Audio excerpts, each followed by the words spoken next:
Good morning students.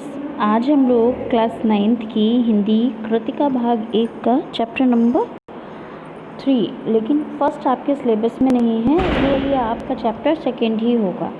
First chapter आपको मैंने कराया है जो आपका मेरे संग की औरतें, वो आपका रिटन आपके सिलेबस में है, लेकिन उससे पहले जो चैप्टर रहा है वो आपके सिलेबस में नहीं है, इसलिए ये आपको बुक में अपने 3rd नंबर पे ही दिखाई देगा। इस जल प्रलय में आपका फर्स्ट चैप्टर है जो आपके सिलेबस में अब नहीं है, ठीक है। इसलिए ये चैप्टर आपको बुक में आपके 3rd चैप्टर ही दिखेगा, बट आपकी नोटबुक में ये चैप्टर सेकेंड ही होगा, रीढ़ की हड्डी। ये चैप्टर आपको अपनी बुक से पढ़ना है, ठीक है। चैप्टर आपको पढ़ना है, लेकिन जो एक इसका सार होता है, एक समरी जिसको हम लोग कहते हैं, तो समरी मैं आपको बता देती हूँ कि इस चैप्टर में क्या क्या होता है। लेकिन आप लोग के साथ शर्त ये है कि चैप्टर आपको खुद से पढ़ना है बुक से, तब आपको अच्छे से समझ में आ जाएगा। सेकंड थिंग स्टूडेंट्स, आप लोग वीडियो बहुत कम देखते हैं और कुछ लोग देख के भी कमेंट बॉक्स में अटेंडेंस नहीं लगाते हैं। अटेंडेंस शॉर्ट रहेगी तो आपके ही लिए प्रॉब्लम, ये चीज़ बहुत बड़ी रहेगी, तो इसको ध्यान रखें कि कमेंट बॉक्स में अटेंडेंस ज़रूर दिया करें, ठीक है। और आपके जो फ्रेंड सर्कल में जो हूँ उनको भी बोल दें कि अटेंडेंस कमेंट बॉक्स में ज़रूर दिया करें।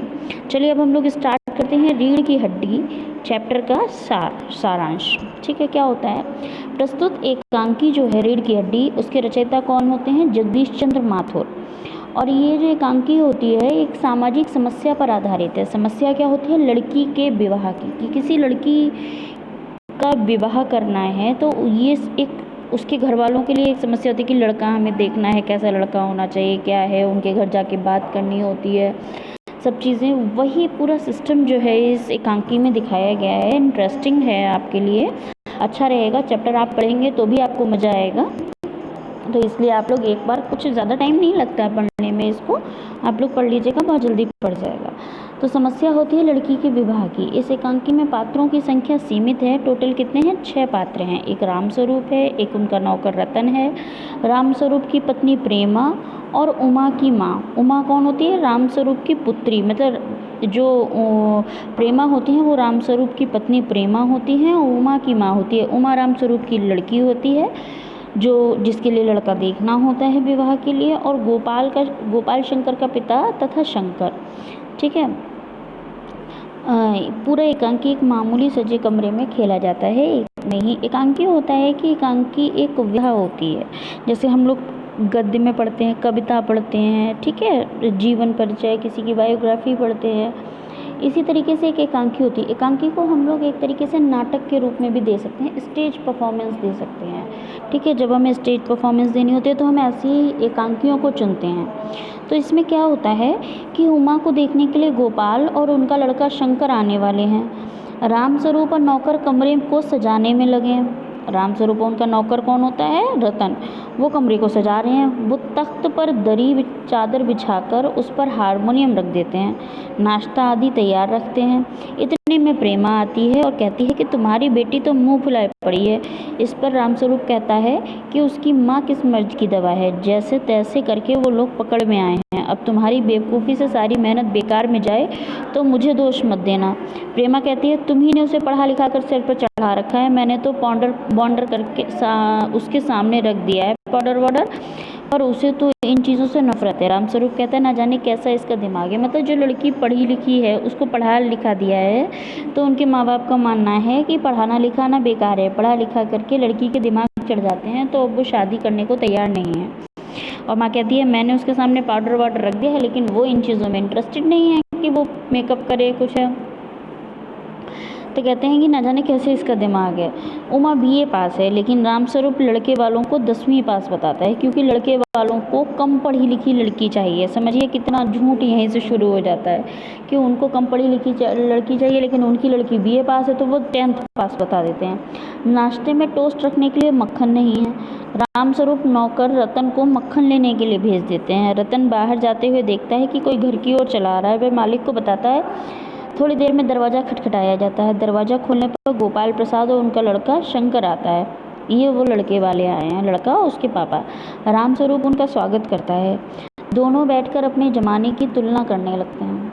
अपनी आवाज़ और तरीका बदलते हुए गोपाल प्रसाद कहता है अच्छा तो साहब बिजनेस की बातचीत हो जाए। वे शादी विवाह को बिजनेस समझते हैं। जो लड़के वाले होते हैं वो क्या कहते हैं, चलो अच्छा बिजनेस की बात हो जाए।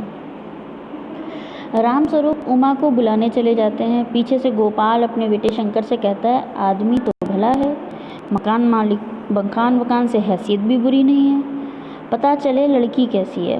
वह अपने बेटे को झुककर बैठने पर डांटता है, कहता है कि सीधे होकर बैठो। वो कहता है कि हैसियत वैसियत तो अच्छी है, लेकिन आगे पता चलेगा कि लड़की कैसी है। फिर क्या होता है कि उसके बाद देखिए आप लोग, ये सब चलते चला रहा है, ये चैप्टर आपको पढ़ना है इधर से।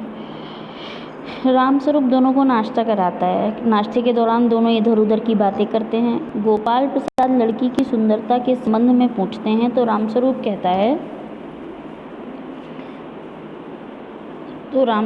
कहता है, वह तो आप देख लीजिएगा। वह जब जनपत्र मिलाने की बात चलती है तो रामस्वरूप कहता है कि उन्हें ठाकर जी के चरणों में रख दिया है, उन्हें मिला हुआ ही समझिए। रामस्वरूप ये भी कर देते हैं।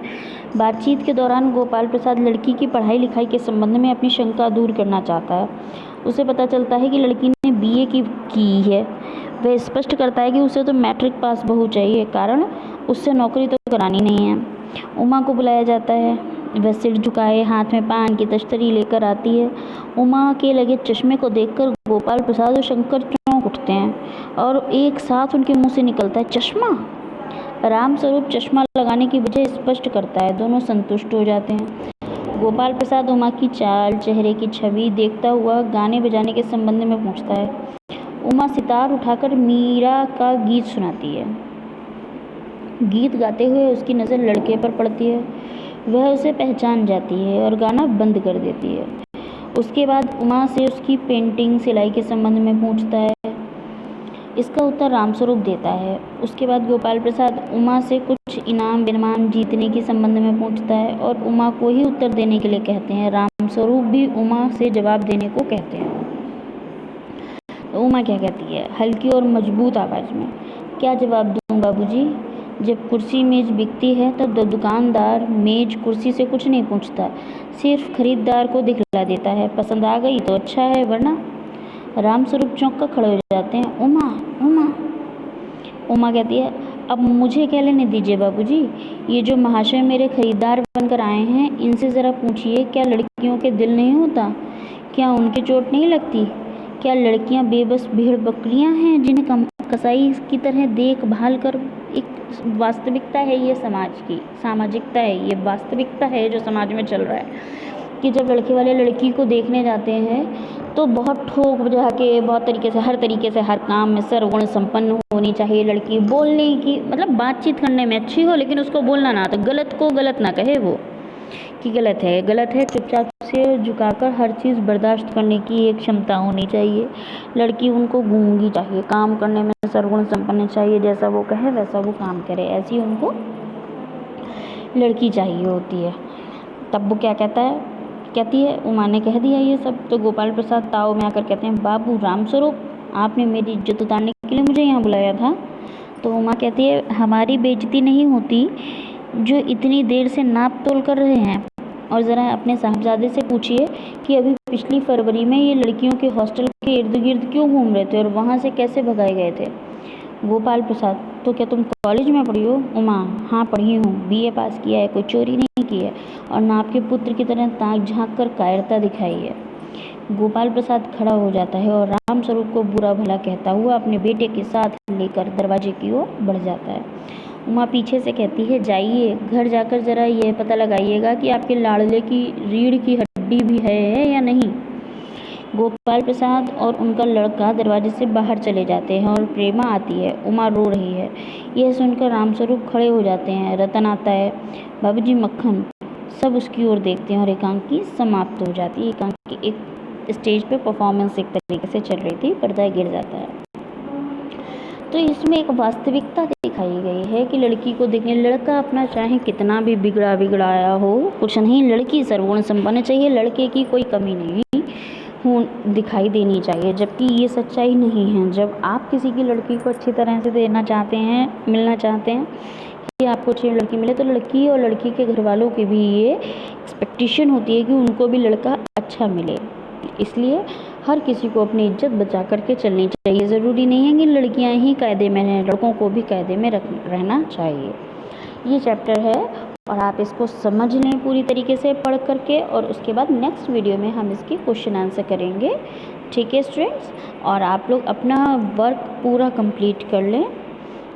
ठीक है, नेक्स्ट वीडियो में हम लोग क्वेश्चन आंसर करते हैं इसका। Till then good bye.